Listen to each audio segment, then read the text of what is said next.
Buenas tardes, estimados participantes. Vamos a iniciar entonces con argumentaciones para abordar un documento de investigación, parte 3. La agenda para el día de hoy tenemos lo que es la técnica del embudo en la argumentación del problema de investigación. Ayer culminamos con una breve introducción sobre esta técnica del embudo, este método en la argumentación del problema de investigación. Otro aspecto, funciones del texto académico, y continuamos ya a partir ya para el día de mañana con argumentación del modelo de Tulmi. Entonces iniciamos nuestra presentación de hoy con este modelo o este método de la técnica del embudo. Es una técnica para argumentar lo que son los planteamientos de los problemas. Es muy práctica, es muy sencilla, sobre todo para los que somos docentes, los que no somos docentes, poder plantear y describir y formular bien una temática, un problema, lo que queramos investigar. Entonces, ¿en qué consiste el método del embudo? Consiste en ir de lo general a lo específico. Y esto parte de premisas, de igual manera que hemos venido hablando que las premisas para hacer argumentación, lo más importante es tener premisas. Y estas premisas... Perdón, doctora Edith, me parece Diga. que no está, sí está compartiendo su presentación porque no ¿No estamos se ve? viendo. Ay, No. va a pasar lo mismo de ayer. Ya va, déjame ver un momento. Entonces, les estaba explicando que continuamos con las argumentaciones para abordar un documento de investigación. Ya nuestro tercer día y ya es la tercera parte de lo que son argumentaciones para abordar un documento de investigación. Okay. La agenda que tenemos para hoy es la técnica del embudo en la argumentación del problema de investigación. Ayer culminamos nuestra clase con una breve introducción a lo que es la técnica, pero ya hoy vamos a profundizar un poco más porque es una técnica o un método muy importante y muy sencillo para trabajar planteamiento del problema, que es lo que siempre le cuesta más a los estudiantes abordar lo que es el planteamiento del problema. El otro aspecto, una vez que culminemos con la técnica, abordamos las funciones del texto académico con algunos ejemplos de lo que es el texto académico y cómo se argumenta dentro de los textos académicos inductivos. Y el modelo de argumentación de Tulmi, finalizamos mañana con este modelo, y entonces lo vamos a trabajar más completo ya con todas las técnicas y con ejemplos. Iniciamos entonces con la técnica del embudo. Es una técnica, le está hablando, que consiste justamente en ir de lo general a lo específico, y que de igual manera partimos de premisas que también van de lo general a lo específico. Entonces acá, ayer les mostraba una imagen parecida a esta, donde tiene los elementos constitutivos de lo que es la técnica de argumentación para planteamientos del problema. Entonces, cuando vamos a abordar o una temática o un planteamiento en una investigación, utilizamos esta técnica que va de lo general a lo específico. Y precisamente, como le dije, parte de premisas generales a específicas. Y se van delimitando cada vez que vayamos culminando lo que es la descripción para llegar a la formulación del problema. Entonces acá tenemos de la internacional, sería de lo general, tenemos lo nacional y tenemos el planteamiento ya local. O sea, recuerde que el planteamiento del problema siempre lo planteamos desde lo macro. Por favor, cierren un micrófono que está abierto.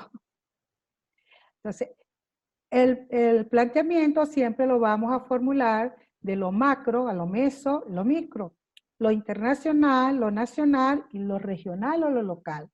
Entonces vamos de lo general, vamos planteando con las premisas que tenemos, las argumentaciones que tenemos de todo lo que la recopilación de información o de datos de acá, y vamos argumentando hasta llegar a formular el problema, que es lo específico. Entonces, este es el esquema general para esta formulación, para llegar a la formulación del problema. Entonces, este método, para argumentar lo que es un método que no se consigue fácilmente en los libros de metodología como una técnica y no lo van a encontrar. Es un método que se ha adaptado, viene desde el marketing, de la parte de la empresarial, de las ventas, y se adaptó a lo que es el planteamiento, porque es bien específico y bien sencillo de trabajar. Primero se define brevemente el problema, lo que les estaba explicando, el tema que se va a investigar, lo que les decía, si es el tema, si es un problema. Entonces, acá brevemente el tema que nosotros deseamos. En segundo lugar, ubicar el tema en el contexto, delimitar el problema en el espacio, en el tiempo y en el concepto, o en la categoría. Se mencionan los problemas que han sido abordados y los que no han sido abordados. ¿Cuál es el punto de partida de tu investigación? Refiere algunos estudios sobre el tema, si es que los hubiese. Porque a veces tenemos un tema muy novedoso, innovador, y no tiene antecedentes, no tiene temas referenciales, entonces nosotros tenemos que hacerlo saber dentro de la argumentación que no hay estudios previos sobre la temática y que es un tema muy novedoso, entonces allí argumentamos con la teoría que haya y nuestras ideas, pero si no hay estudios previos hay que hacerlo saber. Indica lo que pretendes realizar, menciona tus objetivos y la posible utilidad de la investigación. Y formula mediante una pregunta general lo que pretendes investigar. Ya cuando vamos delimitando, nos quedamos acá ya en la pregunta que queremos delimitar. Pues, ¿cómo plantear ese problema de investigación con esta técnica? Aquí lo tengo más explicadito, de lo general a lo específico, y el problema central, que es la delimitación, va a quedar acá en el borde contrario del embudo. Definir brevemente el tema de investigación, ya más preciso. Luego se ubica el tema, se delimita en el espacio, dónde se va a realizar la investigación, el tiempo, cuándo y el concepto. Cuando hablo de concepto, hablo de la categoría con la que estoy abordando la investigación.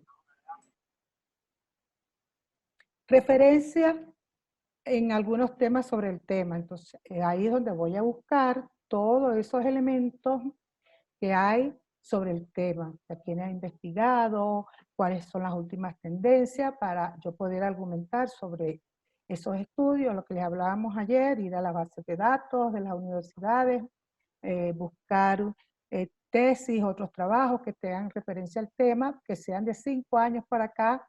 Hay universidades que exigen 2 años para acá, otras que exigen 5 años para acá, de trabajo científico, de artículos científicos para citarse, porque las investigaciones hay que estar actualizando cada 2 años.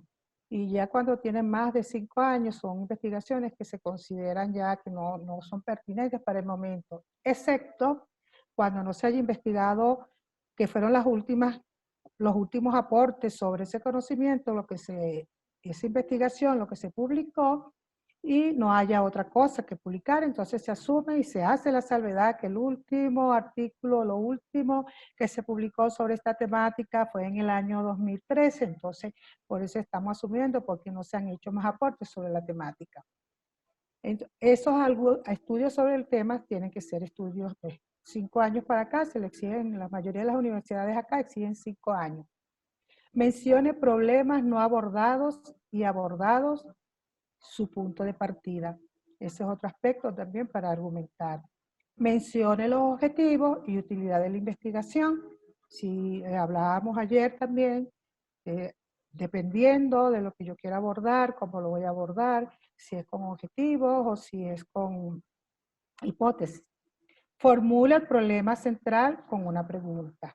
Siempre la delimitación, por eso se llama delimitar el problema, siempre va a quedar el problema siempre va a quedar formulado en forma de pregunta.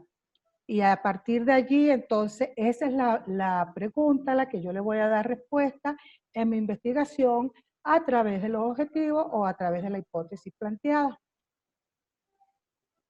El problema general, cuando nosotros vamos, aquí está el embudo también, pero invertido en otra forma, ya como forma de pirámide invertida, pero es el mismo método. Entonces, cuando nosotros vamos a abordar la temática en forma general, lo que les estaba explicando ahorita, que si lo tengo en macro, meso y micro, acá le coloco unos ejemplos para que vean cómo puedo ya ir yo describiendo, argumentando mi problema. El nivel de desarrollo laboral de los trabajadores del centro vacacional Guamaní o Guampaní. Ese es el problema general. ¿Qué nivel tiene? O sea, la pregunta sería, ¿qué nivel tienen los trabajadores en cuanto al desarrollo laboral del centro vocacional Guampaní? Entonces queda el tema general, nivel de desarrollo laboral de los trabajadores del centro vacacional, el Guampaní. ¿Cuáles son los síntomas de ese problema? Calidad de vida de los trabajadores, desenvolvimiento inadecuado frente a los demás, poca capacidad de análisis de información. Ahí hay unos síntomas de problemas que ya se evidencian en cuanto a lo que es el nivel de desarrollo laboral. ¿Cuáles son las posibles causas? Nivel sociocultural económico del trabajador, trabajo infantil, falta de oportunidades laborales. Bien, entonces el diagnóstico, la falta de oportunidades laborales influyó en la calidad de vida, poca capacidad de análisis de información debido al trabajo desarrollado durante su infancia. Desenvolvimiento inadecuado frente a los demás debido, o sea, allí continúa explicando por qué se dio ese desenvolvimiento inadecuado frente a los demás. Ya se está explicando en el diagnóstico todo lo que se evidenció y los resultados de lo que se dio en el diagnóstico.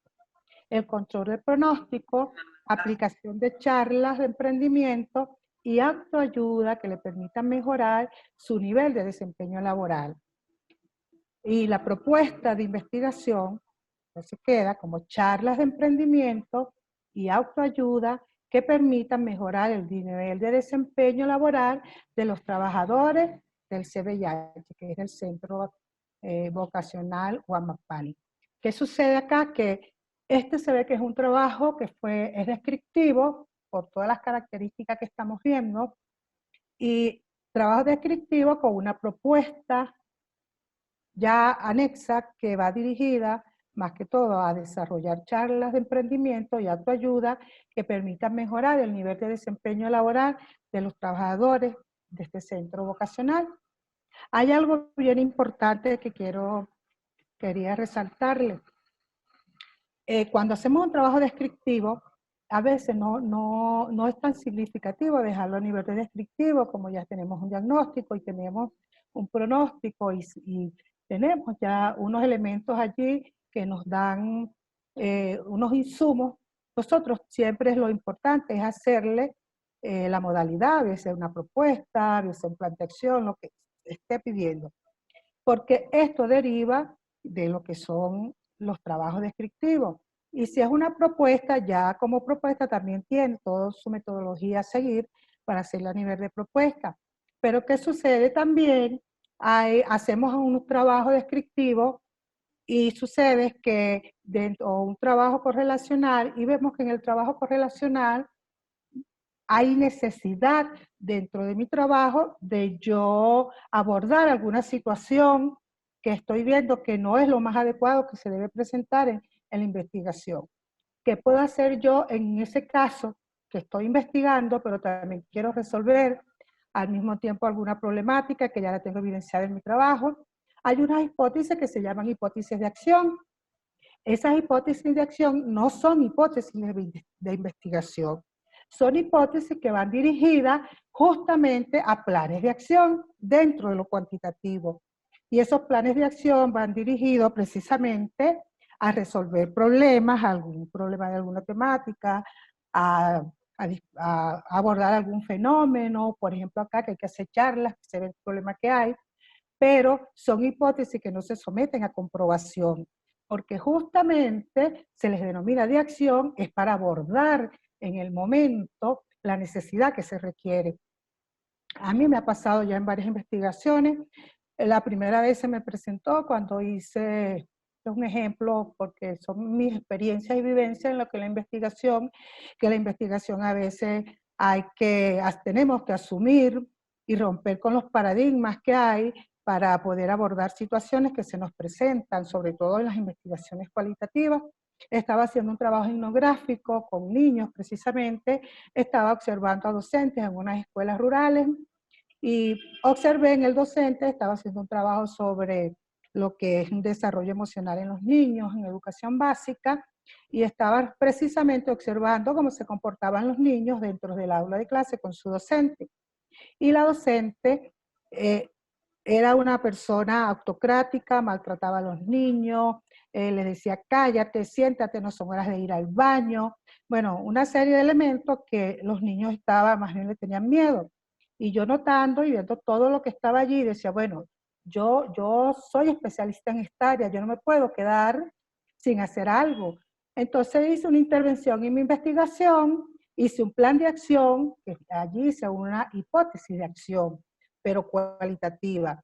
Desarrollé mi plan de acción, planifiqué mi plan de acción, saqué un presupuesto y a esa etnografía que yo estaba desarrollando como un método de mi investigación, le incorporé lo nomotético, es decir, le incorporé el dato. Rompí con la etnografía tradicional clásica y allí a ese método elaboré mi metódica y le incorporé una estrategia de lo cuantitativo a mi etnografía cualitativa. Hice mi plan de acción, lo desarrollé con los docentes y obtuve información más valerosa todavía para mi tesis doctoral y así tenía más argumentos para demostrar lo que estaba, las hipótesis cualitativas que estaban abordando. Entonces, a veces como investigadores estamos desarrollando una investigación y nos damos cuenta, sobre todo en los diagnósticos, de lo que se está presentando y que nosotros no podemos dejarlo de abordar. Entonces, esto es importante, pero sí es importante, no tiene nada que ver con los objetivos de la investigación, no son hipótesis de la investigación, son hipótesis diferentes. Por eso quería hacer la salvedad acá, cuando mi propuesta de investigación, la coloqué acá, porque este era un estudio descriptivo, pero hay que hacer una propuesta, entonces se formula, se hizo el estudio del diagnóstico, sabe que hay un universo sociocultural del trabajo infantil, y entonces hay que abordarlo desde acá y se hace el trabajo y se continúa ya con otra propuesta, a lo mejor de acá surge después otra investigación. Pero las propuestas derivan de investigaciones, no son investigaciones en sí.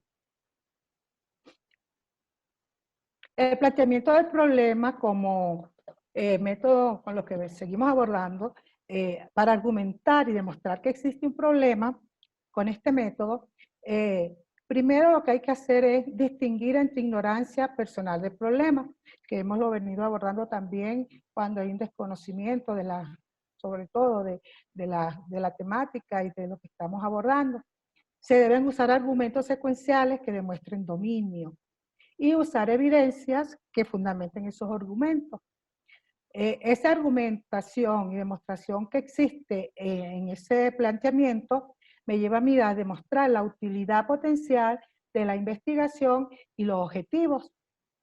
Me va a indicar, esos objetivos me van a indicar a mí y tienen que ir bien formulados porque recuerden que si el objetivo está más formulado dentro de una investigación, la investigación se cae, no va a continuar porque al tener el objetivo más formulado, que no se evidencie y no esté claro lo que se quiere investigar, entonces allí sí hay que estar bien clarito. Recuerden bien un objetivo, lo que es objetivo de investigación, lo que no es objetivo de investigación, lo que es una actividad del objetivo. Entonces, eso hay que tenerlo bien claro. Un objetivo no puede llevar dos verbos, nunca.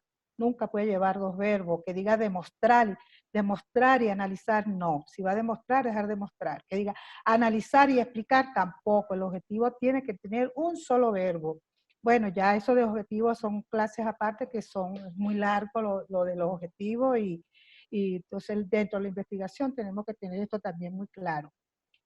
Formular con procesión las preguntas de investigación. Si tiene los objetivos más redactados o las preguntas más redactadas, los objetivos. Siempre la pregunta tiene que estar relacionada con el objetivo que desea investigar, que se formuló.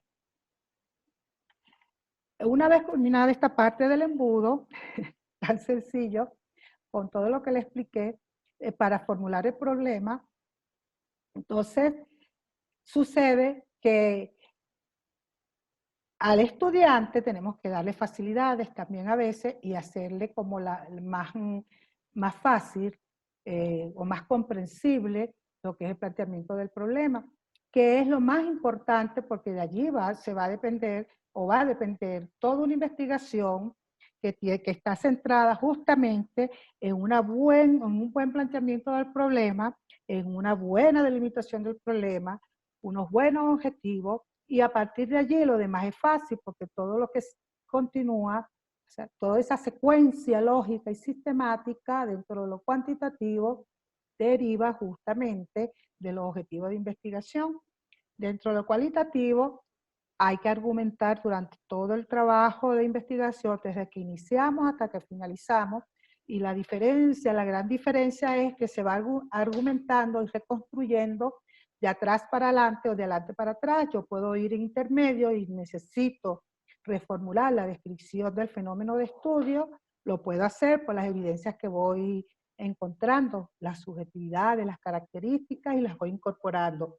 No se plantea un problema en definitivo porque no hay ningún problema. Se está buscando, cuando tenemos un propósito, una intencionalidad, que sea comprender o que sea estudiar o que sea investigar. Por eso hay unas premisas cualitativas, hay unas ideas, pero no hay un planteamiento como en lo cuantitativo. Por eso no podemos tampoco partir en lo cualitativo desde un objetivo de investigación, porque no vamos a medir con objetivos. Entonces, hay otra metodología para hacer los trabajos cualitativos que tienen que ver ya con su paradigma, con el paradigma interpretativo.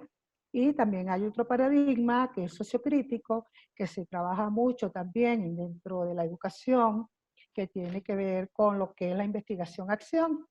Y son planes de acción también que son de la investigación o del paradigma interpretativo o cualitativo, como mucho se le denomina vulgarmente lo cualitativo, que tiene que ver con el paradigma sociocrítico. Entonces, ese paradigma sociocrítico tiene su método, que es la investigación-acción. Y es importante por eso, cuando yo les decía ayer o el primer día, conocer los paradigmas y cuáles son los métodos que corresponden a ese paradigma, porque a veces cuando se va a realizar una investigación, tener claro bajo qué paradigma se va a realizar y cuál es su método para poder identificar el método y toda la metodología a seguir. Recuerde que para que haya conocimiento científico se debe aplicar un método, tanto en lo cuantitativo como en lo cualitativo. Entonces, una vez, espero que les haya gustado esta técnica, o vean, espero les hayan visto los beneficios.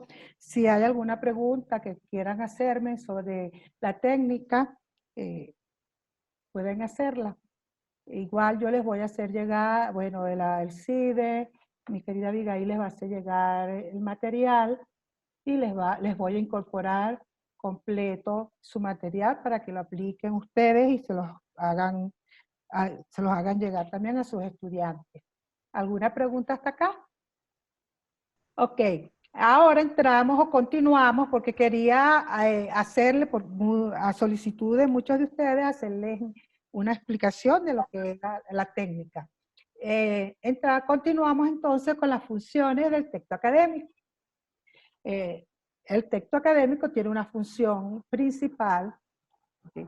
Que es la de transmitir información o conocimiento, y que para transmitir esa información y lo que es el conocimiento, hay rasgos que requieren ser bien precisos y que deben ser claros y que deben ser objetivos. Eso lo hemos venido también manejando ya dentro de los principios de precisión, claridad, objetividad, para no dar lugar a las ambigüedades y mucho menos a las equivocaciones.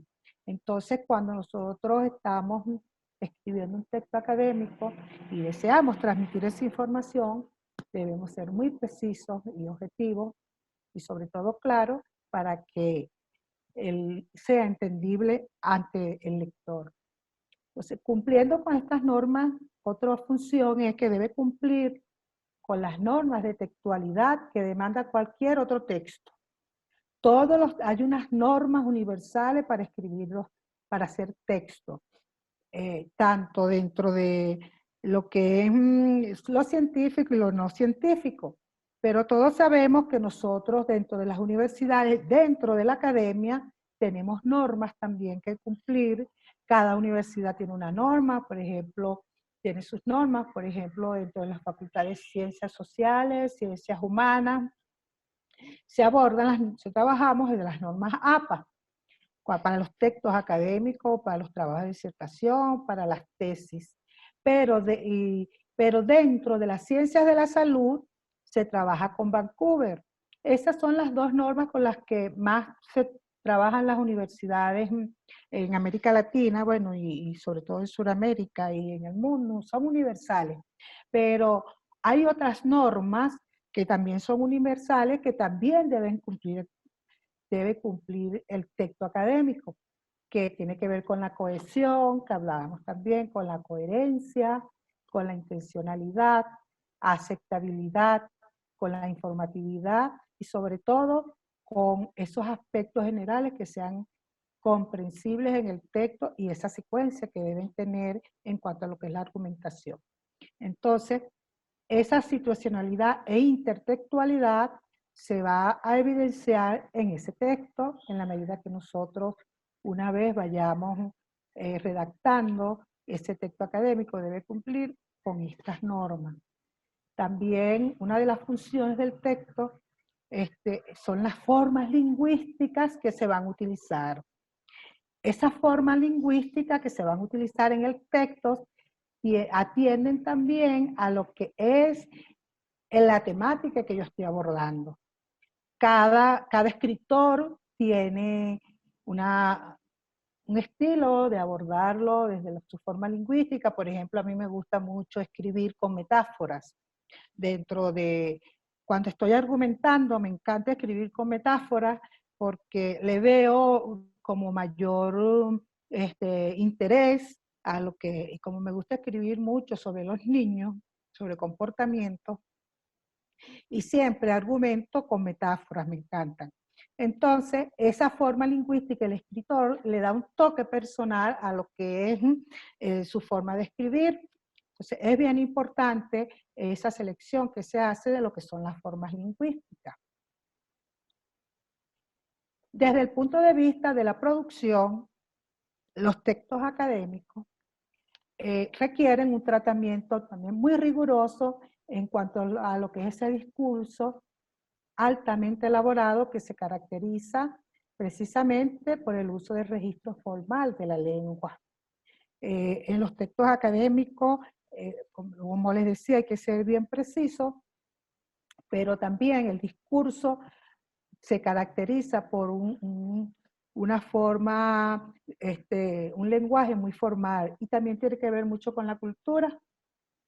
A veces estamos leyendo libros y vemos palabras que no las entendemos y vemos, por ejemplo, si hay palabras que son muy comunes en un país y no son comunes en el nuestro, entonces los textos académicos a veces tenemos que ver cuál es la interpretación de una categoría que consigamos o de un concepto, pero requiere precisamente un discurso que va a ser caracterizado por ese registro formal de la lengua. O sea, a veces tenemos dudas sobre algún concepto, alguna palabra, y buscamos el significado porque es justamente el autor le da ese toque personal de su país, esa cultura tiene mucho que ver también con los textos académicos. Y la producción refleja también una habilidad compleja.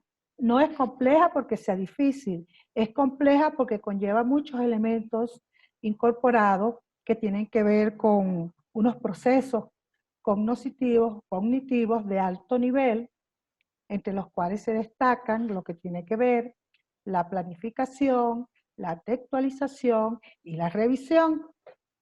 Entonces, cuando estamos haciendo este texto académico, esa producción, esa habilidad que poseemos nosotros, compleja, que tenemos que planificarlo, tenemos que textualizar y tenemos que revisarlo, requiere también de unos elementos bien importantes que vamos a manejar nosotros, que tienen que ver con lo cognitivo, tienen que ver con lo metacognitivo, y hay una estrategia que están dirigidas justamente y que hay que atender a estos elementos y que yo lo he denominado alfabetización académica, porque a veces desconocemos algunos elementos que están presentes, que tienen que ver con esa construcción de significado y que pasan por varios procesos del pensamiento. Entonces, dentro de lo que es la lectura y la escritura, son procesos interactivos y dinámicos de construcción de significado. Entonces, allí hay un proceso que es cognitivo, que son los sentidos y que requieren la activa participación del lector-escritor. Entonces, cuando nosotros a veces estamos escribiendo y leemos también parte de lo que tiene que ver con la temática que estamos abordando, tenemos una serie de conocimientos en nuestra cabecita que están allí permanentemente, yo le digo plexos de sentido, que requieren la participación activa de lo que es el lector-escritor. Entonces, a veces cuando nosotros estamos metidos en este mundo, estamos escribiendo, estamos asumiendo y echando mano de esas herramientas que tenemos allí para ir con la argumentación. Y esto es una participación o se realiza a través de lo que le digo, de las estrategias cognitivas y metacognitivas. ¿Qué conozco yo? ¿Qué tengo aquí en mi cabecita para proponer la idea, para luego contrastarla con la idea ajena? O sea, mis ideas propias, que son cognitivas, lo que conozco sobre la temática y cómo puedo yo reflejarla en lo que es mi descripción, lo que estoy escribiendo. Entonces, todas las ideas, por eso le decimos a los estudiantes, escriban sus ideas, las que tengan, escríbanlas para luego con todo ese proceso cognitivo, que saben de esto, cómo lo adquirieron, cómo lo vieron, si fueron, por ejemplo, si fueron sugerencias, si fueron hechos, si lo leyeron.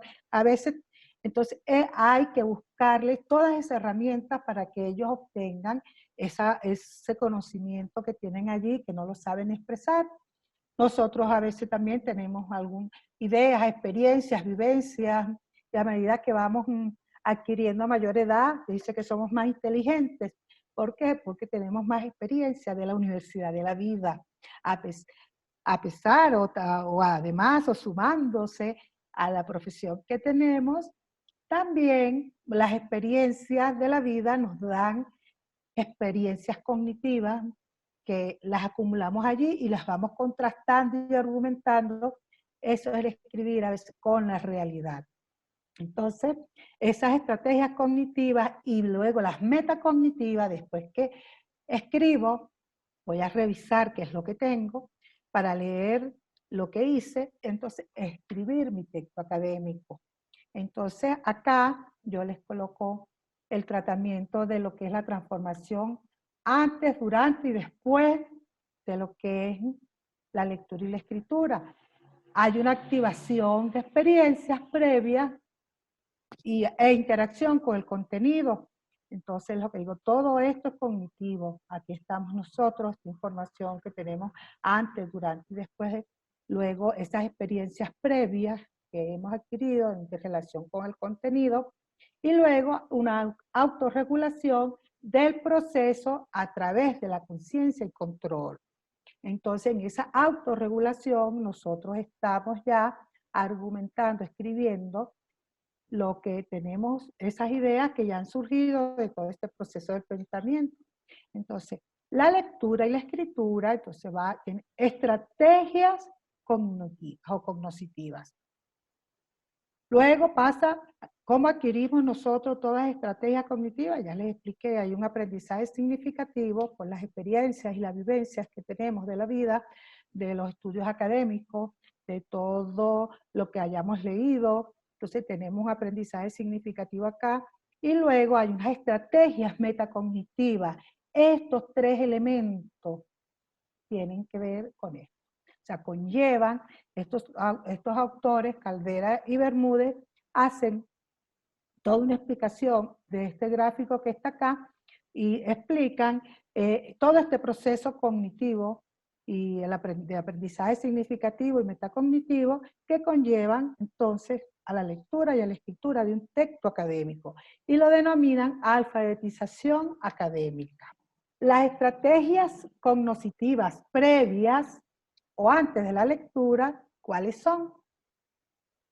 Entonces, las estrategias previas antes de la lectura son las que utiliza el lector antes de leer, como vimos allí, las cuales se relacionan con el establecimiento del propósito y la planeación de actividades de lo que yo voy a investigar o de lo que estoy investigando. Hay una activación y el uso del conocimiento previo sobre el tema del texto y la organización estructural del texto. Esa activación tiene que ver con todo el proceso, lo que estamos hablando, todo el proceso cognitivo y lo que es el aprendizaje significativo. Entonces, por esto se llaman estrategias previas. Entonces, estas estrategias previas tiene que ver la activación y ese uso de conocimiento previo sobre esa temática del texto y la organización estructural del texto. También, dígame. Ajá, perdona que te haga un inciso allí. Ajá. Fíjate que es tan importante eso que acabas de decir de la estrategia cognoscitiva, que ocurre mucho en un salón de clase o al momento de que un estudiante quiera hacer uso de la palabra para defender su temática o su argumentación, hablando en términos de lo que es tu curso, que de verdad es muy necesario entender esa terminología o comprender realmente el alcance de la argumentación, que hay muchos docentes que tienden a pensar que lo conocen todo, que lo pueden saber todo, y de alguna manera buscan en el estudiante que dude sobre ese proceso previo que ellos tuvieron con la lectura, ese encuentro que es tan necesario con el objeto de estudio, con el propósito, con lo que tú te planteas como objetivo de investigación, y lo desplazan. Cuando digo lo desplazan es que de alguna manera el estudiante tiende a confundirse y deja de alguna forma que el docente, no sé si es una cuestión ya de jerarquía, que uno ve siempre al docente como el que más sabe, y pretende siempre desviar al estudiante, al doctorante, al maestrante, al postulante, al que requiera de alguna manera defender esa idea, porque ha leído, porque conoce realmente lo que quiere hacer, y lamentablemente no logran encontrar ese dominio de esa lectura al momento de hacer la defensa. Sí, eso es bien. Entonces ahí no hay activación prácticamente cognitiva, sino ahí hay complacencia del otro que juzga lo que tú crees que es lo correcto o lo que tú has dominado. Y eso es lo que yo llamo en mi curso, cuando estuve con mi curso de investigación, es lo que yo llamo la capacidad que tiene la persona, tanto el receptor como el dador, por decirlo de alguna forma, de la persuasión. Gracias por su aporte, doctora Magda. Sí, es bien importante porque a veces los estudiantes son tímidos y yo le digo a mis estudiantes, no deje que su director de tesis le cambie su idea. Esa es su idea y está trabajando. No deje que la cambie porque la investigación la va a hacer usted. Él solo lo va a orientar y a dirigir. No permita que le cambien su trabajo. He tenido experiencia que ya el estudiante finalizando ya con el análisis de datos, llegando ya a analizar, entonces el tutor quiere cambiarle el trabajo y le digo, no, cambie de tutor, pero no cambie el trabajo. Y lo importante es cuando nosotros, en lo que es activación de las estrategias cognitivas, está permanentemente activando al estudiante, activándolo para que él piense y reflexione y argumente. ¿Qué hacemos nosotros cuando el primer día que llegamos a un curso? Hacer un diagnóstico con todos los estudiantes, sobre todo en investigación. ¿Cuál es tu trabajo? Preséntalo. ¿Cómo lo vas a abordar? ¿Qué sabes de esto? Siempre hacemos un diagnóstico sobre, sea metodología 1 o sea la 2, a ver qué experiencia y qué aprendizaje significativo han obtenido en los seminarios previos, en las metodologías, asignaturas previas de metodología, porque eso los activa sobre su temática, sobre el texto que van a escribir, pero sí es muy común ya en nuestra experiencia, como dice la doctora Magda, que hay docentes que le cambian, no motivan al estudiante, lo desaniman y a veces por desconocimiento también. Hay colegas que por desconocimiento lo hacen. Entonces, hay que preparar a los estudiantes y decirles, no permitan que le cambien sus ideas por las que él quiere imponer. No. A los alumnos hay que también enseñarlos del primer día de clase que tengo con ellos, a aplicar sus estrategias cognitivas, a reflexionar sobre esa temática que tienen, a argumentar sobre todas las premisas que ellos tienen allí, ir buscando material, ir leyendo material, ir investigando sobre esa temática. Y luego no permitir que su docente o su director le vaya a cambiar el trabajo. Eso es bien importante. Las estrategias cognitivas durante la lectura tienen que ver también con esa interacción directa del lector con el texto.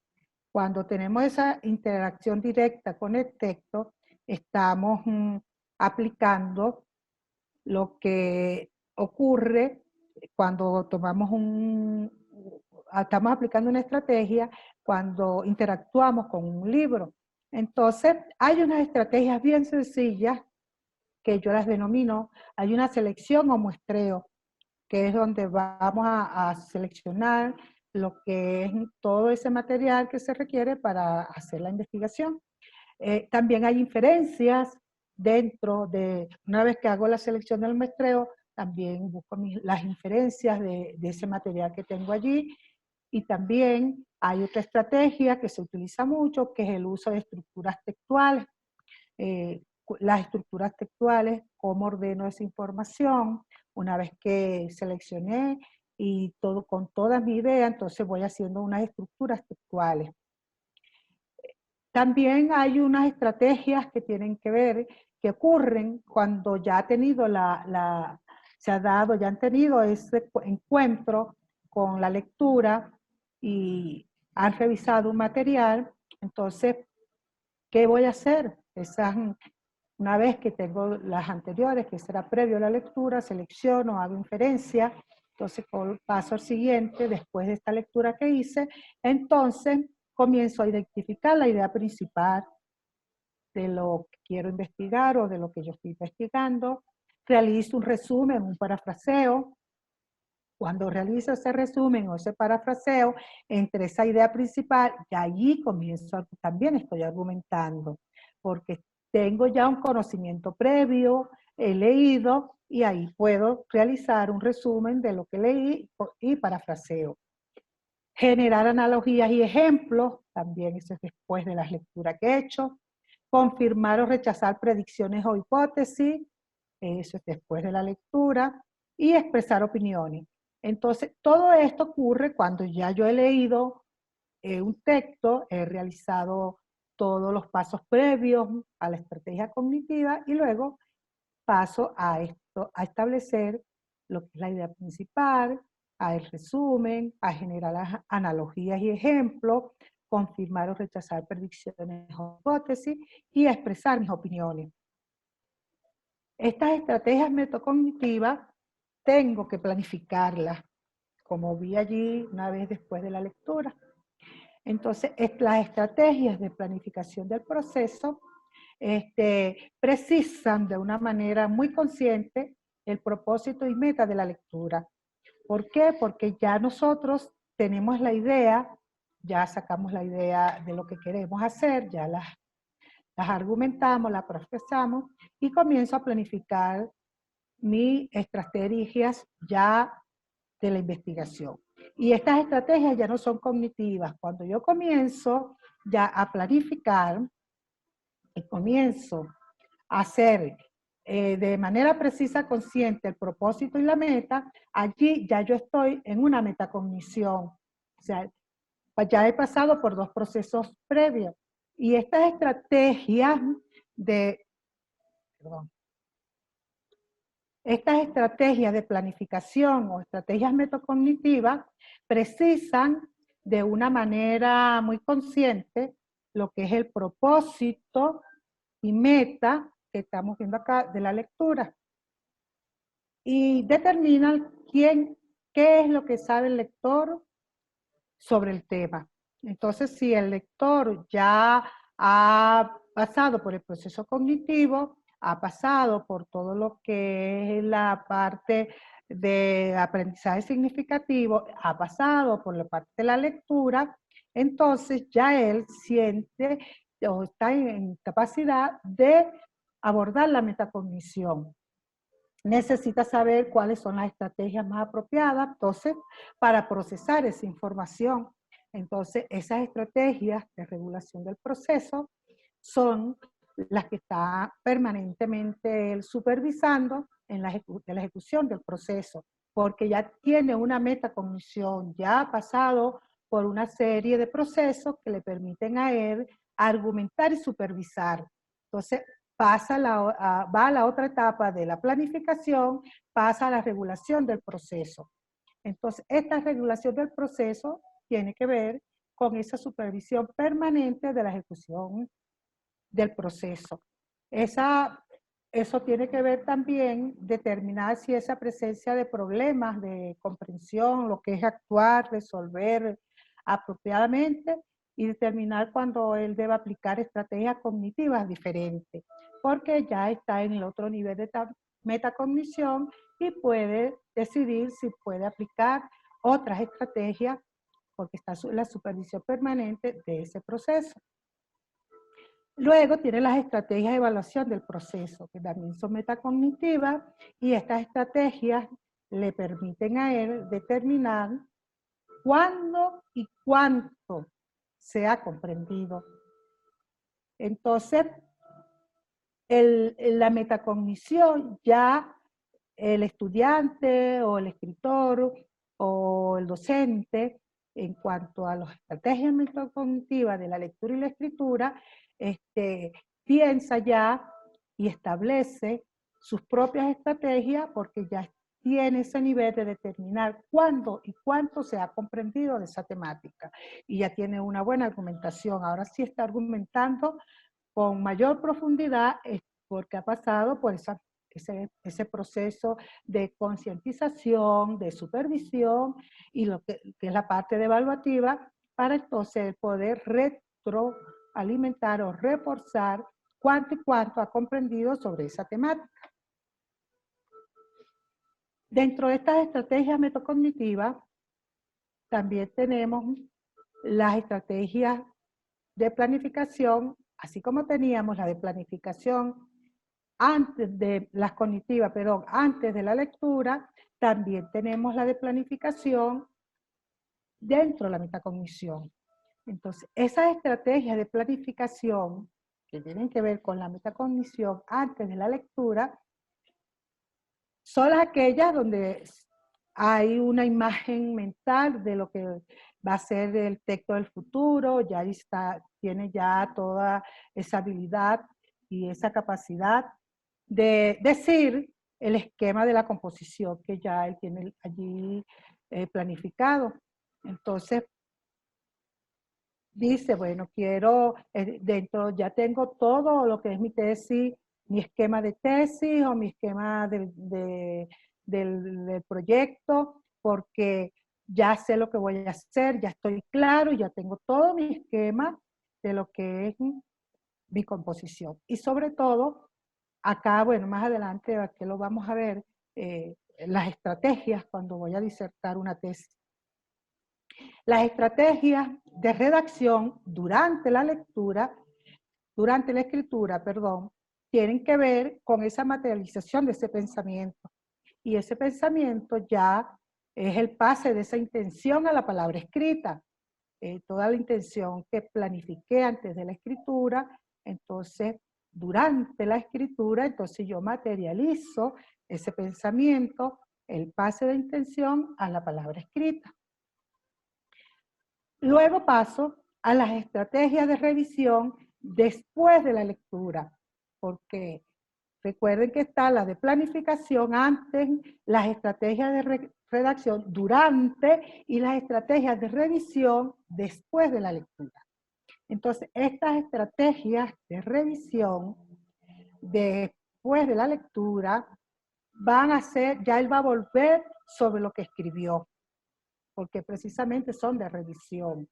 Va a volver a releer todo lo que escribió, total o parcialmente, para buscar defectos, buscar los errores, las imperfecciones que tenga en la redacción, si los conectores que utilizó son los más adecuados, corregir, reformular esto, todo lo que tiene que ver con la parte de lo que son esa parte metacognitiva final, todo para que ya la escritura se vaya perfeccionando y va, entonces ya comienza a lo que el escrito, a hacer el nuevo escrito, ya tiene el borrador. Entonces, esta estrategia de revisión de la escritura metacognitiva es precisamente releer total o parcialmente para buscar defectos, errores o imperfecciones y corregir, reformular estos errores. ¿Qué sucede? Que a veces también nosotros acostumbramos, muchos docentes, y porque leemos y leemos y releemos, y le dicen, necesito que me leas. Le pedimos a otro par que sea de nuestra área, que nos lea el trabajo y que nos diga si el trabajo tiene algún error, porque nos gusta a veces que los trabajos queden perfectos, si tiene alguna imperfección. A veces buscamos un redactor de estilo para que cuando es una tesis doctoral, cuando no somos expertos en redacción de estilo, que nos perfeccione, porque esa revisión es la revisión final, que entonces nosotros luego vamos a plasmar y vamos a publicar. Otra de las estrategias de planificación es la que el aprendiz de escritor, cuando es por primera vez, el propósito, identifica el propósito de la escritura, o sea, el tipo de texto, tipo de lenguaje, contenido a desarrollar y todo lo posible que tenga allí él por escribir, o sea, antes de la lectura. Entonces, él siempre identifica ese propósito, o identificamos el propósito, qué tipo de texto va a ser, siempre estamos pendientes cómo queremos el texto, el tipo de lenguaje, el contenido a desarrollar y posible lector.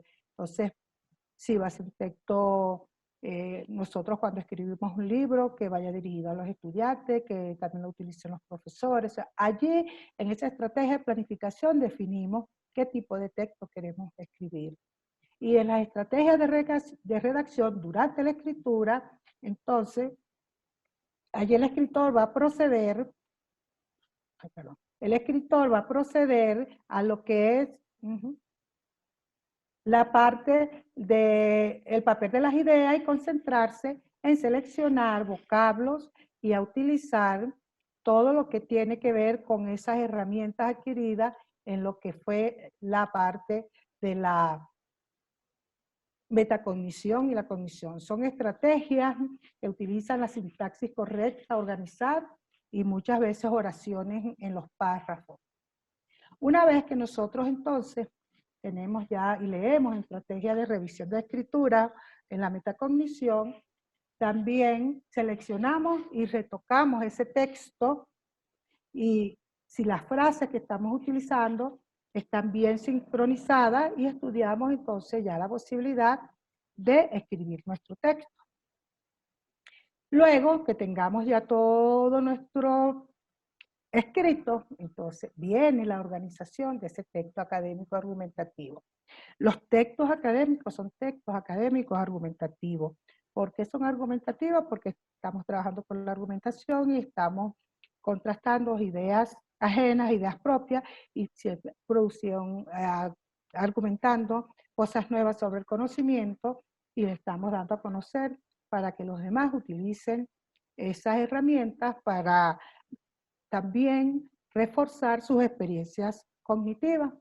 Y entonces dentro de lo que es la organización del texto académico hay una estructura que también se maneja en todos los textos académicos. Y esa estructura, o sea, cómo se organiza el texto académico argumentativo, tiene introducción, tiene una parte que es la tesis, le denominamos tesis, que es, esta tesis va antes del cuerpo de la argumentación. Entonces tenemos la introducción, tenemos la tesis, tenemos que le hemos hablado de la tesis, que es la tesis de todas maneras vamos a dar un breve repaso, lo que es la tesis dentro de lo que es el texto académico. Luego tenemos la tercera parte, que es el cuerpo de la argumentación, y luego la conclusión. Este es el orden estructural de cómo se organiza lo que es un trabajo, un texto académico. Entonces, ¿qué significa la introducción en los textos académicos? Plantear y delimitar el tema, conceptualizarlo en el tiempo, en el espacio, o una determinada perspectiva que atraiga la atención del lector. Y sobre todo, incluir una tesis o opinión sostenida por el autor. O sea, la idea que tenemos siempre la vamos a estar defendiendo y la vamos a sostener durante todo el texto académico, durante todo el desarrollo del texto académico. La misma categoría, siempre si estamos trabajando con la categoría, por ejemplo, estudiante, mantener esa categoría desde el inicio al final. No colocar a veces alumno o a veces colocar estudiante, no. Mantener esa categoría dentro de lo que es esa redacción. Si ya la definimos al inicio, la vamos a mantener durante todo el desarrollo del texto. Por eso, la introducción, es tan importante dentro de las funciones de la introducción delimitar ese tema, porque allí ya lo traemos ya delimitado, mantener esa categorización, esa conceptualización, contextuarlo en el tiempo, en el espacio, o una determinada perspectiva, que ya también la tenemos nosotros con el proceso metacognitivo que hicimos durante la lectura y la escritura del texto. Atraer la atención del lector y sobre todo incluir una tesis u opinión sostenida en el autor. Siempre en la introducción yo les sugiero a mis estudiantes que esa opinión siempre sea filosófica, de la temática que él está desarrollando, porque llama mucho la atención, lo que yo digo también las metáforas, dentro de un trabajo. Entonces, esa opinión sostenida del autor, mantenerse siempre en el desarrollo del texto académico. Otra función de la introducción es, lo normal es que la introducción conste de un solo párrafo, pero a veces puede constar de varios, pero lo normal es que siempre la introducción es un solo párrafo. No estamos poniendo varios párrafos, sino un solo párrafo, bien planteado y limitado con todos esos elementos que he mencionado. ¿Cómo se puede redactar la introducción? Entonces, dependiendo de la naturaleza del tema, se pueden recurrir a estrategias discursivas como narrar, anécdotas, plantear preguntas, citar, enunciar, ejemplos, recordar un hecho conocido entre otros. Entonces, mi querida Abigail, vamos a dejar los ejercicios y vamos a solicitar el video de hoy para hacer un poquito de refrescamiento y activar la cognición y la metacognición hasta este momento con el video. ¿Te parece? What are you doing right now? Is it something that every day?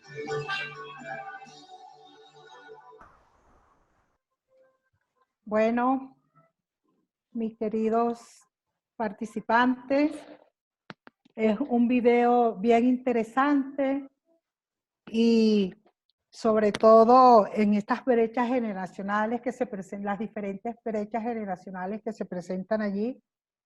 Y a mí me gustaría los argumentos, que me presenten argumentos que se han presentado en las diferentes brechas generacionales. Tengo una participante allí que ella investiga mucho sobre la jerga juvenil, querida Cristina. Y Cristina, me gustaría que participaran en cuanto a lo que significa para ustedes el cambio de épocas generacionales y cómo llegamos a esta época milenio, que a veces hay códigos que todavía yo no logro descifrar en cuanto a lo que tiene que ver con el lenguaje.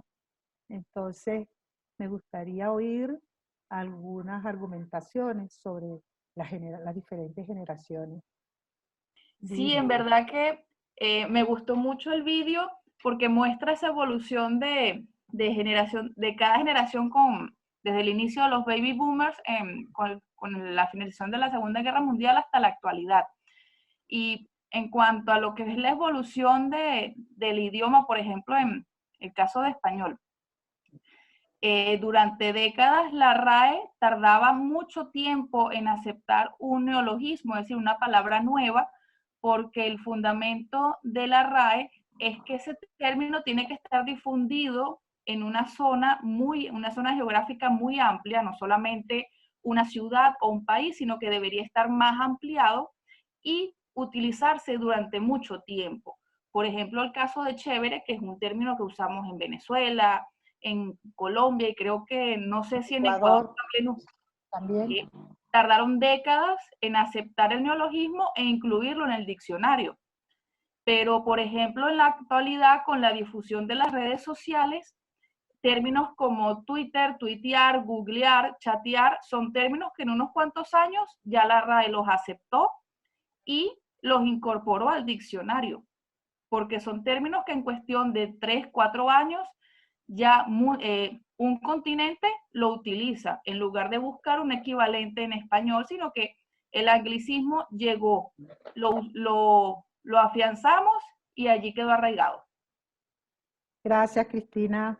De nada, profe. Es bien importante esas acotaciones porque en cada brecha generacional se crea una palabra. Yo les digo, ahorita con estos millennials hay códigos que yo no entiendo, ni escritos ni de lenguaje, entonces yo digo, tradúceme, porque es como otro idioma para mí. Entonces, es importante lo que decía Cristina por estas palabras y estos neologismos que hay que ver cómo van cambiando de una generación a otra. Me gustaría oír una opinión de una de nuestra generación, a ver qué opina sobre lo que fue esta brecha que tiene, o esta época generacional y cómo la argumenta con respecto a lo que es un millennium. Yo tengo amigas que tienen hijas millennium y yo le digo, entiéndelas que son millennium. Nosotros somos de otra generación y somos muy diferentes a ellos. Y es una generación muy diferente, con otras características muy particulares, y por eso es importante, el video las explicó muy bien, y por eso queremos argumentar un poquito nada más para ver cuál es su percepción sobre una brecha generacional y otra brecha generacional como es la milenio. Bueno, yo quisiera decir algo por ahí. No soy, yo estoy como que un poquitico, una generación un poquitico más allá de usted. Y Un poquitico más mucho antes o después. bueno, sí, después. Después. Y mucho antes de los millennials, ¿no? Sí, sí. Pero lo interesante también, además del lenguaje, todo el lenguaje que está relacionado con la tecnología, es esa actitud, si se quiere, práctica de ellos. Ellos son prácticos, tienen que resolver rápido, no tienen paciencia para hacer las cosas. Y lo otro interesante es al nivel educativo. Nosotros como docentes, yo pertenezco a una generación, o sea, yo nací en los 70s, y pues me tocó aprender con todo este asunto de las computadoras, el internet, estaba empezando a iniciarse el uso de los celulares en este nuevo siglo. Entonces, si se quiere, esta generación, yo hablando de mi generación, somos como migrantes digitales, se les llamaría de esta manera, porque tuvimos que adaptarnos como fuera a esta nueva generación, a este nuevo conocimiento tecnológico. Y quisiéramos o no. Y bueno, entonces nos encontramos con estos estudiantes en los salones y pues tenemos que estar hablando a la par con ellos, entenderlo, porque sí, bueno, sobre todo en estos países, si tú demuestras un poquito de desconocimiento de alguna cosa tecnológica, se te ríen en la cara. Entonces tú tienes que también estar documentándote, investigando, preguntando, buscando con otros jovencitos qué información hay nueva, qué es lo nuevo en tecnología, con los amigos que están en todas las ondas, ¿no? En las nuevas aplicaciones de todo. Entonces uno preguntando así, bueno, ajá, como que muy ingenuamente, pero tratando de demostrar que tú estás al día con toda la tecnología también. O sea, a nosotros no nos ha tocado fácil. O sea, tenemos a esos muchachitos en los salones de clase, pero pertenecemos a una generación que ha tenido que irse integrando a la fuerza a toda esta tecnología. Yo digo que estos niños nacieron con, o sea, ya el cerebro, las manos y todo adaptados a los celulares, a las tablets, a las computadoras, cuando tuvimos que tomar cursos para aprender computación. Sí, Yo es tuve que verdad, tomar cursos. es verdad, Zulay, ¿no? Muy interesante eso. Fascinante, fascinante este mundo. O sea, yo ando en el mundo de los podcasts, todo el tiempo ando viendo esto, todo lo que es nuevo, tratando de aprender, meterme en esta onda de lo tecnológico. Y no solo lo tecnológico. Todos los días hay algo nuevo, pero súper interesante. Los códigos, los códigos que manejan al escribir, al hablar, los símbolos, o sea, utilizan todos los medios de expresión. Señor, sí, señor. Signos, símbolos, números, todos los elementos de la lectura lo utilizan. Entonces es bien importante todos estos elementos y que a veces nosotros hemos tenido que correr para llegar a tiempo y estar con ellos en el momento, si no igualando, pero se burlan de los profesores. Lo desconozco. Acabo de ver un ejemplo de unos estudiantes que comenzaron a tener clases en línea con sus profesores, un señor mayor, no sé si ustedes lo vieron, creo que es colombiano, sí, claro, y no sabía manejar alguna cosa allí que estaba dándole las clases y le hicieron que se saliera del programa, le hicieron preguntas y cosas y lo dejaron en ridículo. Un señor que dice que trató todo lo posible para poder dar la clase online, pero los estudiantes se dieron cuenta que era novato y se empezaron a burlar de él.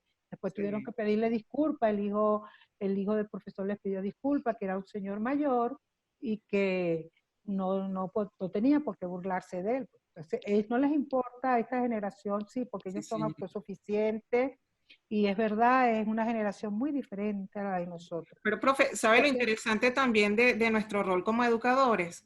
Que entonces a nosotros nos toca, si bien está esa parte que nos toca adaptarnos e ir a la carrera con esta tecnología que va avanzando, también nos toca enseñarle a ellos los valores, enseñarle esa parte de razonamiento, esa parte de argumentación que justamente estamos trabajando, Sí. Muchos de ellos no tienen esa parte analítica, ese razonamiento con, por ejemplo, en las lecturas les cuesta mucho. Entonces, ahí es donde entramos nosotros, que venimos de la vieja escuela. Bueno, vamos a educarnos también de esta manera. Pues existe esta nueva forma, ustedes vienen adaptados de esta manera, pero ustedes pueden aprender acá. Y yo creo que este es el reto que nosotros tenemos como educadores en esta nueva era. Así es, tratar cada día de... Doctora, buenas tardes. Buenas tardes, María, ¿cómo estás? Buenas tardes, mi doctora, muy bonito el video. Es verdad Gracias. lo que comentan nuestros compañeros. Mira, ese video me lo suministró una Millennium. Muy, muy lindo, me gustaría tenerlo porque verdad que es muy interesante. Es verdad, doctora, tengo y he tenido compañeros que no quieren nada de la tecnología, ellos quieren seguir con la parte antigua. Entonces, como yo les digo, les guste o no les guste, tenemos que aprender, porque nosotros somos el ejemplo para nuestros estudiantes. Y no olvidemos que hoy en día ellos saben más que nosotros. Yo digo, ya nacen con la tecnología en la mente, en la cabeza, en el cuerpo, en todo. Y yo era tanto el amor de aprender a usar una computadora que no podía ni siquiera. Me daba miedo a tocar, pero con una compañera que ella no sabía, no le gustaba hacer los cuadros sinópticos, yo sí sabía, ella por teléfono me enseñaba y yo aprendí. No digo que lo sé todo, pero aprendí. Lo que no puedo lo investigo y pido ayuda. Porque nosotros, no solo los educadores, debemos estar hoy en día inmersos en esta actividad. No debemos olvidar que ahorita en este momento todo es tecnológico, todo es la tecnología, que el celular inteligente. Mire, ahora en un momento, en un segundo, yo envío ahorita un mensaje a donde yo quiera, a cualquier parte del mundo y llega. Entonces el video nos demuestra las evoluciones de las épocas, el lenguaje, el símbolo, la forma de comunicarnos, mi doctora. Muy interesante, me gustó mucho. Yo siempre estoy atenta, aquí escuchando, observando cada uno de los comentarios de mis compañeros, lo que usted nos explica y los videos. Felicitaciones, mi doctora. Gracias. Y aquí tenemos Milenio en el curso y me gustaría oírlos también. Buenas noches. Doctora, ¿cómo está? María José Andrade. Hola, María José. ¿Qué tal? Me parece súper chévere en todo este tercer día, o sea, todos los días interesantísimos. De lo que acaban de decir, yo voy de docente universitaria aproximadamente 15 años. Y entré chiquita, digamos. Mi primera clase yo tenía 28 años y les llevaba a mis alumnos 8 años de diferencia. Y he ido viendo cambiar las generaciones desde lo que yo entré ahora, que han pasado como 15 años, como le digo, y se ve que tienen, ellos como han nacido con el acceso a la tecnología, pero no saben qué hacer con tanta información a la mano. Y me parece súper interesante todo lo que usted nos ha enseñado en cuanto a la argumentación, porque es que lo que también comentaban, se leen pero no pueden interpretar o no pueden analizar. A diferencia de nosotros que no tuvimos tanta tecnología cuando nos formamos, eso me parece que ayuda o ayudó de alguna forma a desarrollar la capacidad de análisis, cosa que ahora ellos con poner una búsqueda en Google se les despliega tanta información que no saben qué hacer, y ahí siempre estará la importancia del rol del docente para poder guiarlos, ¿no? Y entonces esto de argumentar me parece genial, así que gracias por compartir con nosotros su conocimiento. Gracias. Entonces, quedamos en la parte de la introducción, cómo se puede redactar la introducción dependiendo de la naturaleza del tema. Se puede recurrir a estrategias discursivas, como vimos, como narrar una anécdota, como plantear preguntas, citar, enunciar, ejemplos, recordar un hecho conocido entre nosotros. Entonces, de acuerdo con todos estos elementos que ya abordamos, entonces vamos a ver unos ejemplos de estas estrategias que hemos aplicado o que hemos explicado, cómo se puede redactar una introducción, que ya lo explicamos. Entonces, entre los ejemplos que tenemos, plantear las preguntas. El problema que aquí se plantea es un hecho el cual se funda una temática, por ejemplo. Está desapareciendo el arte de la conversación, justamente en el video. Ahora, Entonces estábamos hablando de cómo se puede redactar la introducción y decíamos que la naturaleza se puede recurrir a estrategias discursivas como narrar una anécdota, plantear preguntas, citar, enunciar ejemplos, recordar un hecho conocido, entre otros elementos, ¿no? Y entonces, algunos ejemplos de cómo plantear alguna pregunta en la introducción. Hablábamos de el problema que se plantea salta a la vista, por ejemplo, el que tenemos acá.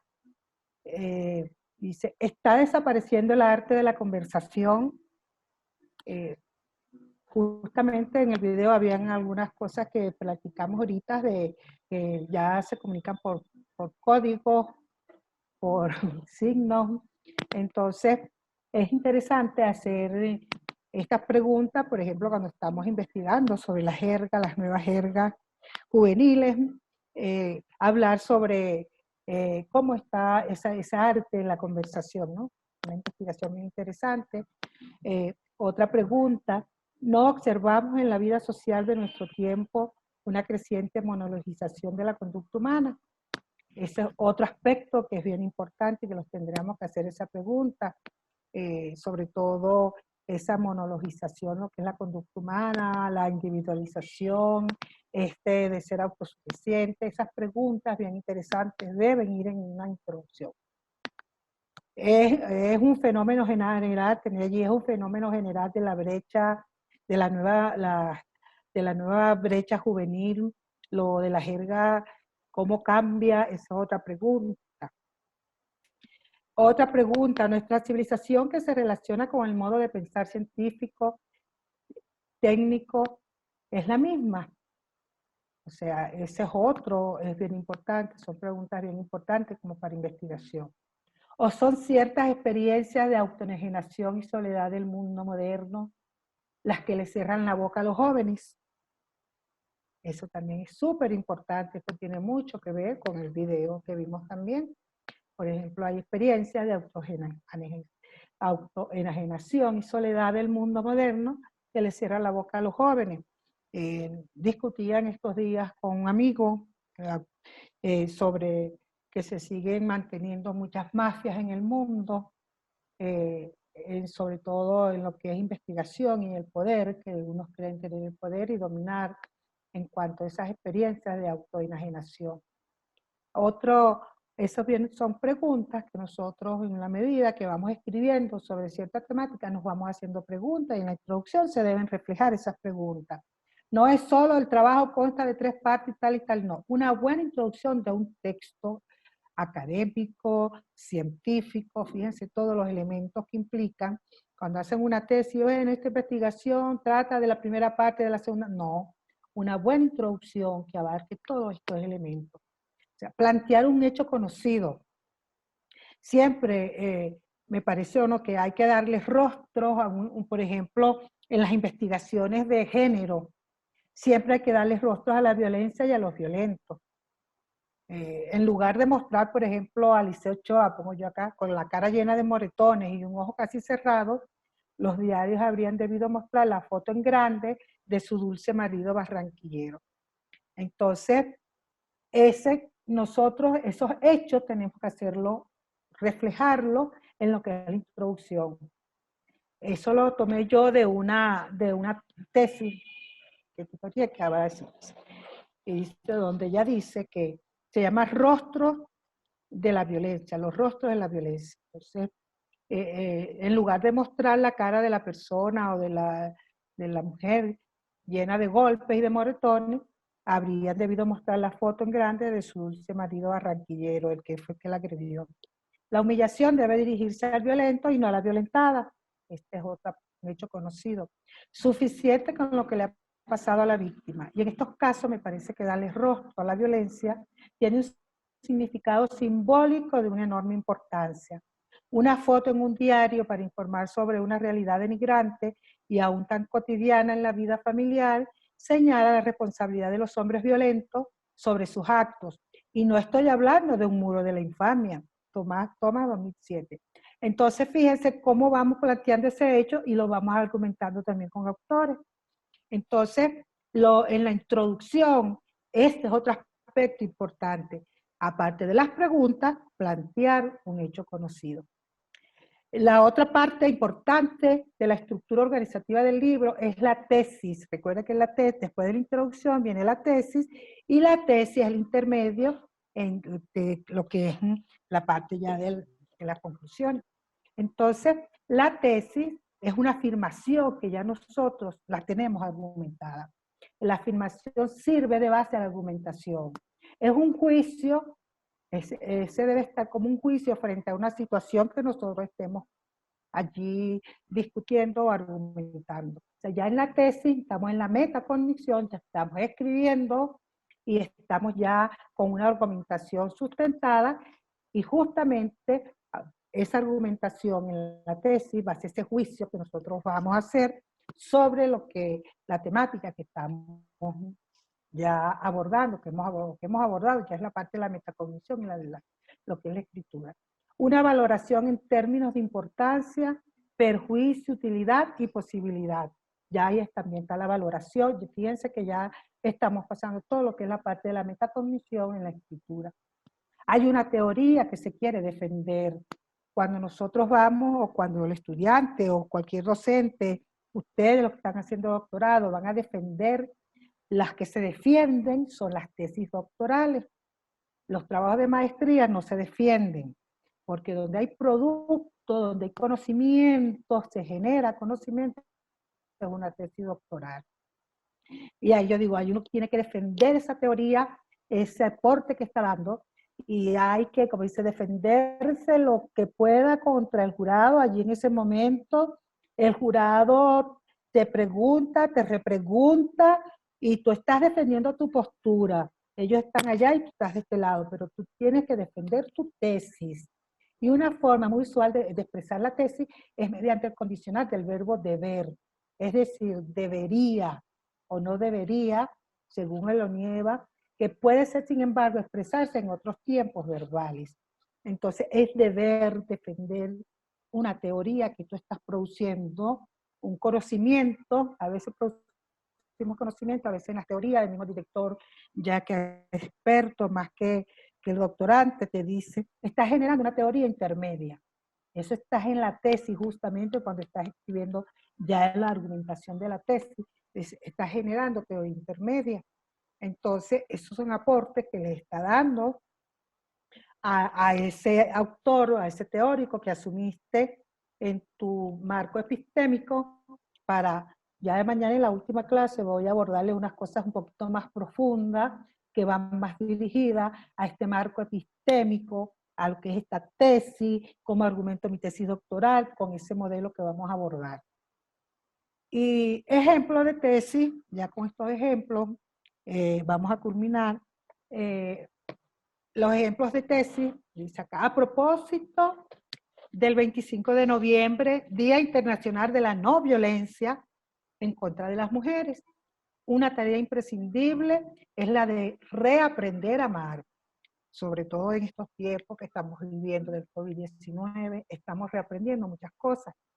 Y esto nos lleva a reargumentar mucho, a reaprender y a reargumentar algunos escritos académicos que tenemos, porque ya vemos que hay que argumentarlo con esta nueva etapa que estamos viviendo en nuestras vidas. Entonces, una tarea imprescindible es la de reaprender a amar. Si no logramos convencernos de que aún en el más grande de los amores, nadie pertenece a nadie. Si no nos preparamos a soportar y cargar frustraciones, celos y pérdidas, seguiremos presenciando los mal llamados crímenes pasionales que acaban con la vida de miles de mujeres y envenenan la existencia de niños, niñas y familias enteras. Este es un Thomas 2012, una tesis doctoral sobre lo que veníamos hablando de violencia de género. En el ejemplo, entonces, en este ejemplo que tenemos ya de esta tesis, podemos observar que esta autora plantea la tesis, una tarea, entre comillas, una tarea imprescindible, es la de reaprender a amar la cual es una afirmación expresada en tiempo presente. Y sigue vigente, fíjense que es del 2012 y sigue vigente ahorita, por eso digo, tenemos que reargumentar y retomar, se pueden fortalecer más los artículos científicos con estos nuevos aportes. Según Onieva, una buena tesis ha de tener las siguientes características. Un alcance limitado, o sea, un tema bien limitado, los temas del amplio contenido que son difíciles de desarrollar, es mejor tener un tema específico, porque hay temas que son muy amplios y a veces nos hace imposible culminar la temática. Yo ahorita estoy escribiendo un libro sobre lo que es, ahorita no, ya tengo 3 años escribiéndolo, estoy por terminarlo, que es elaboración de una tesis bajo el enfoque postpositivista, una tesis doctoral. Y hay muchos elementos que a veces me obstaculizan, tengo unos obstáculos por allí que no son epistemológicos, pero sí tienen que ver con nuestra realidad. Entonces estoy ya por culminar, hay muchos aportes de muchas cosas de la nueva, de este libro, le he ido dando unos tips a ustedes. Entonces, ese alcance limitado, son temas, los temas de amplio contenido son muy generales y a veces son difíciles de desarrollar. Es mejor, o sea, siempre tener un tema específico y abordar sobre este tema. Pero sucede que a veces comenzamos a hacer una tesis sobre un tema y nos perdemos, divagamos y nos vamos para otro lado, y a veces hay que decirle al estudiante, aterrice, que se desvió. Ya se fue por las nubes, vuelva a la tierra. Entonces el director o el tutor es el que lo hace aterrizar o hace aterrizar al estudiante. Dice, epa, un momento, se me fue. Aterrice porque está aquí y usted se me fue por otro lado. Y a veces nos pasa a todos, nos estamos escribiendo y escribimos y de repente digo, ay, me perdí. Descanse, tome agua, tome oxígeno y vuelva. Entonces retoma su escritura de la tesis, lo que es la parte de la tesis, del artículo, del texto científico. Debe evitar la trivialidad sin caer en la extravagancia. Fíjense que todo aquí en el ejemplo aparece bien sencillo, entendible, no hay ninguna extravagancia, no hay ninguna dificultad que uno diga, no, para allá no es, si bien preciso. También debe estar formulado lo más claro posible, lo que hemos hablado bastante. Se debe evitar la ambigüedad y la divagación, se debe mantener la coherencia, todo lo que vemos en el ejemplo. Su redacción deberá ser, o se rige por unos principios también, cuando la tesis debe formularse en forma de oraciones u oraciones gramaticales completas.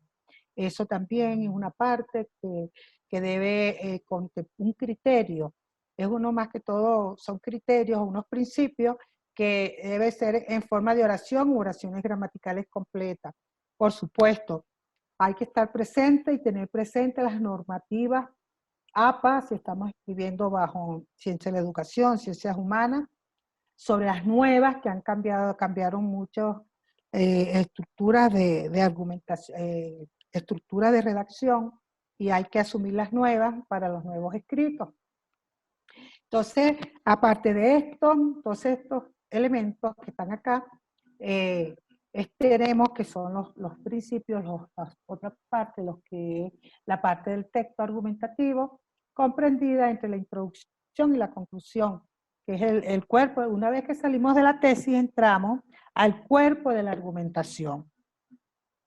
Y este cuerpo de la argumentación comprende, o sea, es la parte del texto argumentativo que comprende lo que es la introducción y la conclusión, donde está la parte ya del cuerpo de la argumentación.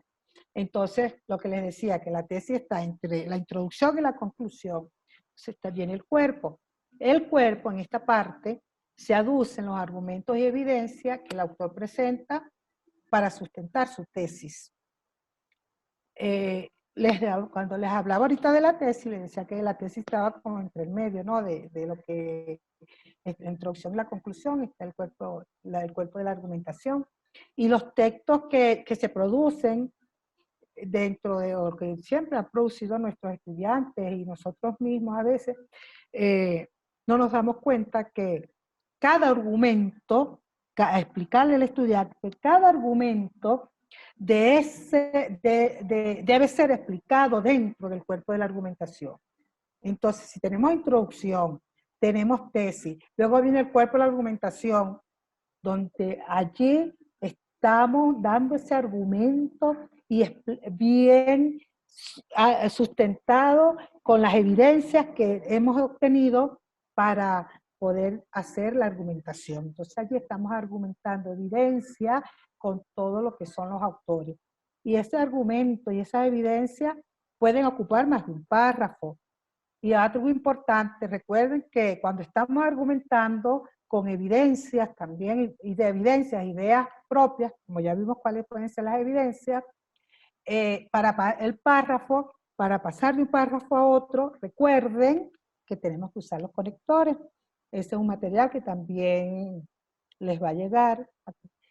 Los conectores, una guía muy buena, tiene creo que más de 500, bien clasificadito. Yo lo utilizo con todos mis estudiantes de maestrías y doctorados y también de trabajo de titulación de pregrado, porque es una forma, yo lo tengo permanentemente ahí de frente a la computadora, porque a veces yo no me lo sé todo. Tengo que estar buscando, por ejemplo, cuando tengo alguna consecuencia, porque voy a argumentar y a veces se me hace difícil, y acudo a los conectores a revisar cuál es el que sea el adversativo o si es la consecuencia. Entonces es importante tenerlo. Y los tengo bien, siempre los tengo al frente de mi computadora para utilizarlo. Entonces, un argumento y sus evidencias pueden ocupar más de un párrafo, claro. Todo lo que esté argumentando, la evidencia, más la idea propia, todo esto, las ideas ajenas puede llevar. Y dos argumentos diferentes no deben estar en un mismo párrafo. Fíjense la diferencia. Un argumento puede ocupar más de un párrafo. ¿Ve? Un argumento y sus evidencias. Pero dos argumentos diferentes no deben estar en el mismo párrafo. Por eso le hablaba que cuando estoy argumentando un párrafo con mis evidencias y voy a pasar a otro párrafo diferente, allí debo utilizar el conector. Si es adversativo, si es sumativo, si es contradictorio. Entonces, eso es lo importante de la argumentación. Y alguien me preguntaba ayer que si los conectores eran importantes dentro de una investigación. Claro que sí, dentro de un texto académico es súper importante, porque entonces escribe y no tienes lógica en el discurso, entonces no se sabe. A veces leemos, ¿qué es esto? ¿Qué está pasando acá? Entonces, es lo más importante dentro del cuerpo de la argumentación, es siempre que cuando vayas a argumentar un párrafo, ese argumento puede ocupar más de un párrafo, cuando tienes evidencia de un solo párrafo. Pero viene otra idea diferente que va a ser adversativa, entonces punto y aparte el conector y continúas. Eso es lo importante del cuerpo de la argumentación.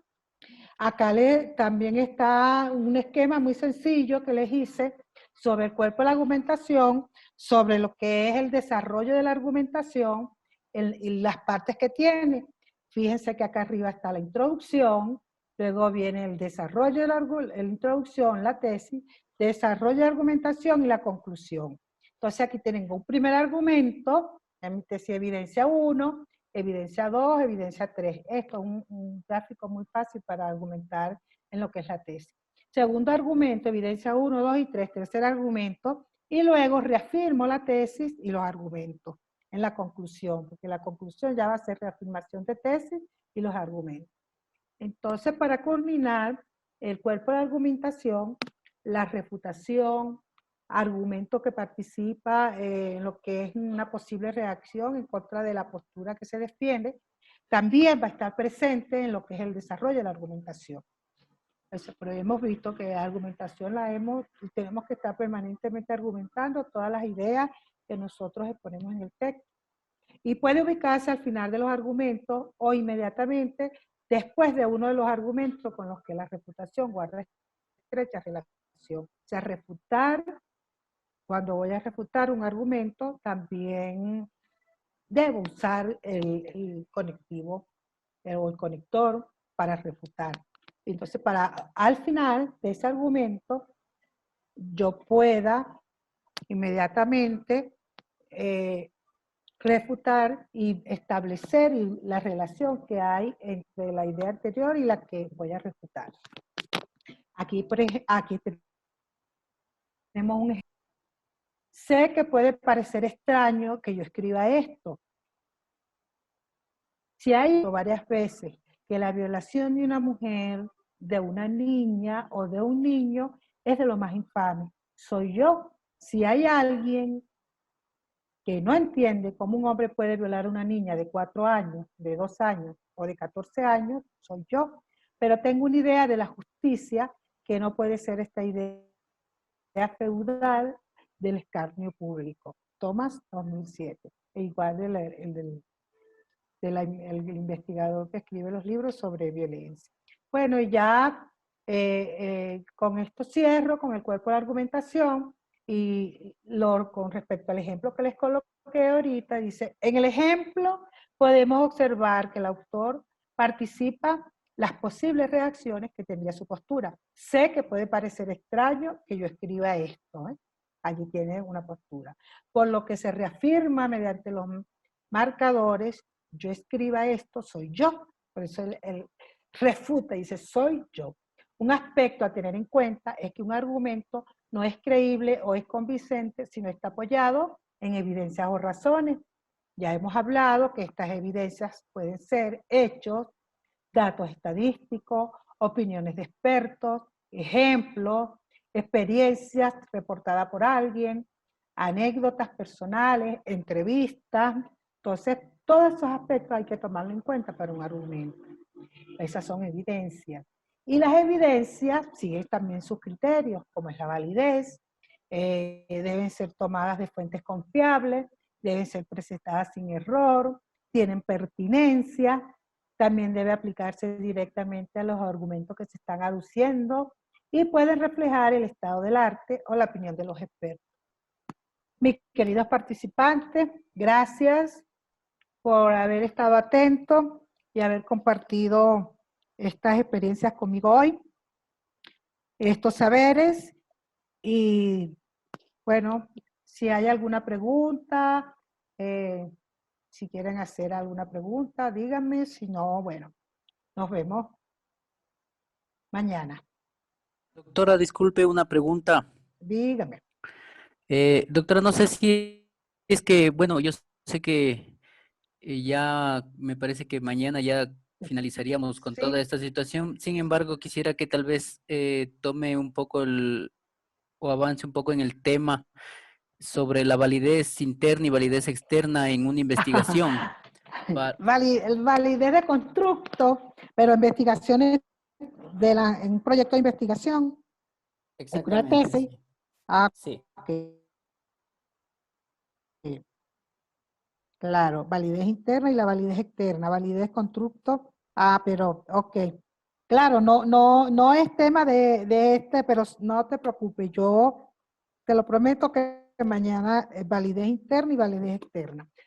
Pero validez en cuanto a la cuantitativo y lo cualitativo también, porque en lo cuantitativo se habla de validez y dentro de lo cualitativo se habla de fiabilidad. Exactamente. Entonces, es bueno también explicar cuáles son las formas de validez, de validar una investigación cuantitativa, y porque la validación de una investigación, bueno, mañana se los explico. Y la cualitativa también tiene sus criterios. No te preocupes, mañana tomamos unos 10 minutitos y lo explicamos. Muchas gracias, doctora. Ok, a la orden. ¿Otra pregunta para ir cerrando? ¿Ya? Bueno, mi querida Abigail, si no hay más preguntas, por favor, hasta mañana. Ha sido un placer estar con ustedes. Igualmente, mi querida doctora, y a todos los participantes por estar presentes. Nos vemos el día de mañana, tenemos un encuentro para cerrar con este curso que ha sido tan importante. Gracias, Abigail. Mañana. Hasta mañana, doctora, y hasta mañana. A todos.